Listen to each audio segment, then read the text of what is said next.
The night my husband's business partner shook his hand across that table at Atura Calgary, I was the one who poured the champagne. Not the waitstaff. Me. Because that's what I'd been doing for 11 years. Filling the glasses, smoothing the details, making sure everything looked perfect so that my husband could stand at the front of the room and smile like it had all been effortless. The contract was worth $4.2 million. A commercial development deal with a Calgary-based real estate consortium that my husband had been chasing since before we were married. I knew every clause of that contract. I'd sat with the lawyer on 3 separate Tuesday afternoons going over revisions, while my husband was away at a hockey game with his brother. I'd flagged the indemnity clause that would have left us exposed. I'd suggested the payment schedule that made the consortium comfortable enough to sign. But when the consortium's director raised his glass and said, "To the man who made this happen," nobody looked at me. My husband's mother, sitting 2 seats to my left, reached over and squeezed his arm like he'd just won the Stanley Cup. I smiled. I picked up my own glass, and I told myself that it didn't matter, that we were a team and teams didn't keep score. I'd been telling myself that for a long time. The dinner was at a private room in the hotel restaurant. 12 people around a long table with cream linens, and those little flickering leaded candles that try to look real and don't quite manage it. My husband's mother had insisted on the venue, even though I'd suggested somewhere closer to the consortium's downtown office. She always insisted. It was her particular talent, inserting herself into decisions until the decision looked like it had been hers all along. His brother was there too, seated directly across from me with his wife on one side and a junior associate on the other. His brother had joined the company 18 months earlier, technically as operations manager, though I'd never been entirely clear on what he actually managed. He had the same easy charm as my husband, the kind that fills a room without quite doing anything. And he'd slid into the company the way water finds its level, occupying space that hadn't been empty before he arrived. Midway through the main course, everyone had ordered the Alberta beef tenderloin, because of course they had. The conversation turned to what came next. The consortium director was talking about Phase 2, about timelines, about how much capacity the company had to take on additional projects. My husband's brother said, "We could handle 3 more deals this size before Q2 if we restructured the project management side." I looked up from my plate. He was talking about my department. Restructuring how? I asked. I kept my voice even. I'd learned to keep my voice even. He glanced at me the way you glance at a question that inconveniently interrupts your point. Just streamlining. We've got redundancies on the admin side. Honestly, some of those roles could be consolidated. Those roles are what got this contract across the finish line, I said. He smiled. It was a patient smile, the kind that implies the other person is being emotional. Nobody's disputing your contributions. We're just looking at growth. My husband said nothing. He was cutting his steak. His mother said, "It's exciting, isn't it? The company's really coming into its own." I put my fork down very quietly and picked up my water glass and thought, I need some air, but I didn't get up. Because leaving would have looked like I was upset, and I wasn't going to give anyone at that table the satisfaction of thinking I was upset. That's when the water glass arrived. The server who'd been refilling drinks all evening, a young man, maybe 22, with a pressed white shirt and the particular careful posture of someone who takes their job seriously even when nobody's watching, came around to my side of the table. He reached past me for the empty bread basket and caught the edge of his water pitcher on the back of my chair. Ice water directly onto my lap. I gasped. Everyone looked. There was the brief collective inhale of 12 people registering social disaster. "I am so sorry," he said immediately. He was already producing a stack of cloth napkins from somewhere. "I am so sorry. If you want to step out and get that sorted, I can." "It's fine," I said, which was absurd because I was soaked through. "Please. There's a washroom just off the hallway, the staff entrance. I can show you." My mother-in-law said, "These things happen," in a tone that suggested they happen to careless people. I excused myself from the table. He led me out through a side door into the corridor that ran behind the kitchen. The noise of the main restaurant was muffled back here. The overhead lights were fluorescent and practical, and the whole atmosphere changed in an instant, from performance to something more honest. He handed me a fresh stack of napkins from a supply closet, and then he paused, his hand still on the closet door, and he said, "I need to tell you something. And I'm sorry, I know this is not my place, but I don't think I cannot tell you." I looked at him. His face was serious in a way that had nothing to do with the spilled water. "I was clearing the private dining room down the hall earlier," he said. "About an hour before your party arrived. Your husband's brother had a phone call. He didn't notice I was still in there finishing up." He stopped. "I'm not someone who repeats things, I want you to know that. But what I heard, I think you need to know. I didn't say anything. Something had gone still and careful inside me. He was talking to someone about share transfers, he said. Specifically, about transferring operational authority away from your position before the Phase 2 contracts go through. He said that once the consortium deal was done, there wouldn't be a reason to keep the current structure. He said his brother agreed it was time. His brother. My husband. He used those words, I said. His brother agreed? He nodded. He said, my brother knows this is the cleanest way to do it. Once she's out of the day-to-day, the restructuring is simple. I stood there in that fluorescent corridor, with ice water drying into my dress and my husband's family 20 meters away raising glasses of champagne. And I felt something happen in my chest. Not breaking. More like something that had been propped up for a long time finally deciding to sit down. Thank you, I said. What's your name? Felix, he said. Thank you, Felix. He nodded. He looked like he was about to say something else, then thought better of it. I'll bring you another napkin, he said. And he went back to work. I stood there a moment longer. Then I went to the washroom, dried my dress as best I could, looked at myself in the mirror under the fluorescent lights, and made a decision. I went back to the table. I sat down. I finished my dinner. I laughed at the right moments and thanked the consortium director for the kind words about the project timeline, and I watched my husband cut his second piece of bread and I thought, I need to see the shareholder agreement. Our company was incorporated in Alberta. 49% of the shares were held under my name through a numbered company we'd set up at the start. My idea, my accountant, my insistence at the time. My husband had 41%. His brother had come in at 10% when he joined, a decision I had gone on record opposing. But the numbered company had its own directorship structure. And 18 months ago, around the time my brother-in-law joined, my husband had asked me to sign an amendment to the shareholder agreement. Something about streamlining the corporate structure. I'd been in the middle of the Phase 1 negotiations, and I'd signed it without reading it as carefully as I should have. That had been bothering me in a low-level way for a while. The next morning, I drove to our corporate lawyer's office before my husband was awake. We'd used the same firm since the beginning, a small business law practice on 4th Street, and the lawyer there had known me since I was the one who'd cold called her to ask about incorporation options. I asked her to pull the shareholder agreement and the amendment. She looked at me with the carefully neutral expression of someone who has seen the inside of a lot of family businesses. Of course, she said. Give me 20 minutes. The amendment, it turned out, had restructured the voting rights within the numbered company. Not the share percentages, those were still mine. But the voting authority for operational decisions had been delegated to a management committee, and that committee was defined as requiring majority approval from 2 of 3 named directors. My husband was 1. His brother was 2. I was 3. 2 of 3. I sat in that chair and did the arithmetic. My shares were still there. On paper, I still owned 49% of the company we had built together. But on any operational vote, any decision about company structure, hiring, project intake, contracts, I could be outvoted by the 2 of them combined. And I had signed that amendment myself. When was this registered? I asked. She told me. It was 3 weeks before my brother-in-law had been formally brought in as operations manager. It hadn't been carelessness. It had been a sequence. I'd like a second opinion on the validity of this amendment, I said.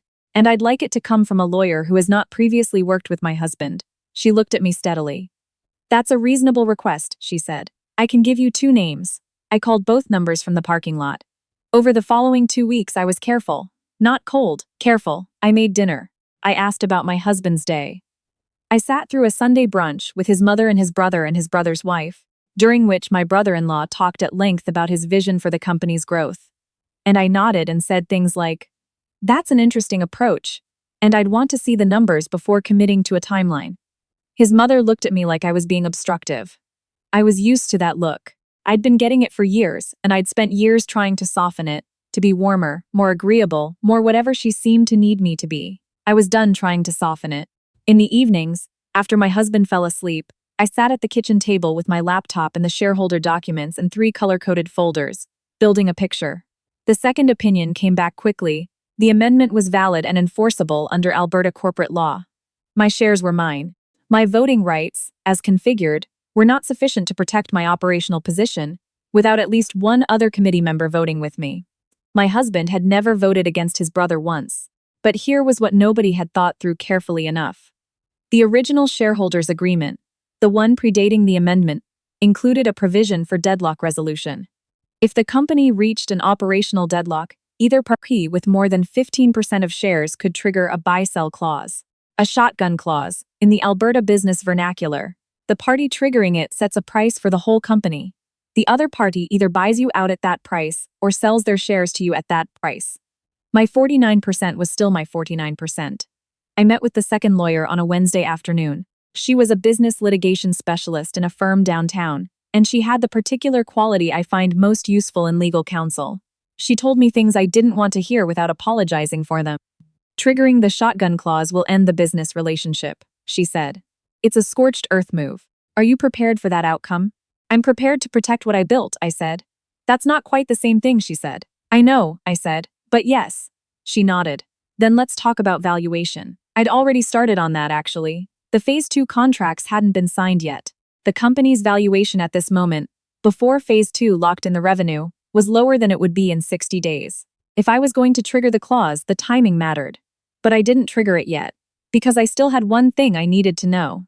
I asked my husband directly, not as an accusation. I didn't have the confrontation, the big scene. I asked him the way you ask about something that's been quietly worrying you. We were in the kitchen on a Thursday evening, and he was making pasta. He made pasta on Thursday nights. It had been a habit since the first year we were married. And I said, "Can I ask you something about the shareholder amendment?" He kept. "What about it?" "The management committee voting structure. Did you and your brother set that up together before you brought it to me to sign?" A pause. Maybe 2 seconds. "We talked about corporate structure," he said. "It was just housekeeping. You were busy." "I was busy," I said. "Yes." He turned around then, and I saw something in his face. Not guilt, exactly. More like the expression of someone who has been telling themselves a comfortable story for long enough that they'd stopped noticing it was a story. "It wasn't meant to cut you out," he said. "It was just efficient?" I said. He didn't answer. "I signed that amendment," I said. "I know I did. And I understand what it does now. And I understand that you knew what it did when you asked me to sign it." I kept my voice level. 11 years of practice. I'm not going to pretend I don't know what the plan is for Phase 2. I'm not going to stand in a room while your brother talks about restructuring my department and smile like I don't understand what he's describing. He put the spoon down on the counter. "I love you," I said. "I have loved you, and I have worked beside you, and I put that company together piece by piece with you. And I need you to understand that what you did, what the two of you planned, was a betrayal. Not a business decision. A betrayal." He said, "What are you going to do?" And I said, "I'm going to protect what's mine." I triggered the shotgun clause on a Monday morning, the 14th of October, through my lawyer's office. The valuation was filed at $3.1 million, slightly below fair market at current revenues, but conservative enough to be legally defensible and timed before Phase 2 revenue was locked in. Under the shotgun clause, my husband and brother-in-law had 30 to either buy my 49% at the stated price, approximately $1.5 million, or sell their combined 51% to me at the same per share rate, approximately $1.57 million. My brother-in-law called me 17 minutes after the notice was served. I did not pick up. My mother-in-law called an hour later. I let that go to voicemail too. The message she left was long and contained the phrases tearing this family apart, and after everything we've done for you, and your husband is devastated. And I listened to it once, and then I set my phone face down on the kitchen table and made a cup of tea. My husband came home at 4 in the afternoon. He sat down across from me at that same kitchen table and he looked, not angry, deflated. Like a version of himself he hadn't expected to meet. "You could have talked to me first," he said. "I did talk to you," he said. "Thursday night. In this kitchen." He didn't have an answer for that. "I don't want to lose the company," he said eventually. "Or you. Then you should have thought about that 18 months ago," I said. Not cruelly, just honestly. In the end, they didn't have the liquidity to buy me out at the stated price without taking on significant debt. My brother-in-law pushed for it. I heard afterward through my lawyer that he'd been on the phone with 2 different lenders trying to structure something. But 30 days ran out without a completed purchase, which meant the alternative clause engaged. They were obligated to sell their 51% to me at the same valuation rate. I secured financing through a business loan and a line of credit my accountant helped structure. On the 15th of November, I became the majority shareholder. The company was mine. Properly, legally, fully mine. My husband and I separated formally in December. It wasn't dramatic. It was 2 people sitting across from a mediator on a gray Tuesday afternoon, working through what 11 years looked like on paper. We'd bought a house together, had accounts together, had a life arranged around a shared assumption that had turned out not to be as shared as I'd thought. It was sad. I want to say that clearly. Because sometimes people tell stories like this and make it sound like justice was clean and easy and felt like winning. It didn't feel like winning. It felt like the particular exhaustion of finally being done with something that had been hurting you for longer than you'd admitted. I thought about Felix, the server from the dinner at Atura, quite a bit in those months. I went back to the hotel in February, on a weeknight when I was downtown for a meeting. I asked the hostess if a server named Felix still worked there. She checked the schedule and said yes, Thursday to Sunday evenings. I came back on a Thursday. He recognized me immediately. He had the kind of face that doesn't perform surprise. He just nodded, like he'd half expected to see me again someday. "Can I have 2 minutes?" I asked. We stood by the hostess stand. I told him what had happened. Not all of it, just enough. That I'd looked into what he'd told me, that it had mattered. "I'm glad," he said. He seemed to mean it. I asked him about himself. He was in his 3rd year at SAIT, working nights and weekends to cover tuition and rent. He wanted to go into compliance. Corporate regulatory work, he said, the kind that kept companies from doing what they probably shouldn't be doing anyway. He said it with a small smile, like he was aware of the irony. "I might have something for you," I said, "when you graduate." He looked at me. "I'm serious," I said. "My company has a compliance function that's been understaffed for 2 years. If you finish your program and you want a conversation, call me." I handed him my card. The card had my name on it, in clean, small type, director and majority shareholder. He looked at the card for a moment. "Thank you," he said. "Thank you," I said. The Phase 2 contracts were signed in March. I brought in a new operations lead, someone I'd worked with years ago at a firm in Edmonton, sharp and no nonsense. The kind of person who reads every line before signing anything. The consortium was pleased with the new structure. More organized, their director said. Cleaner lines of accountability. I didn't correct him. I just said thank you, and meant it more than he probably realized.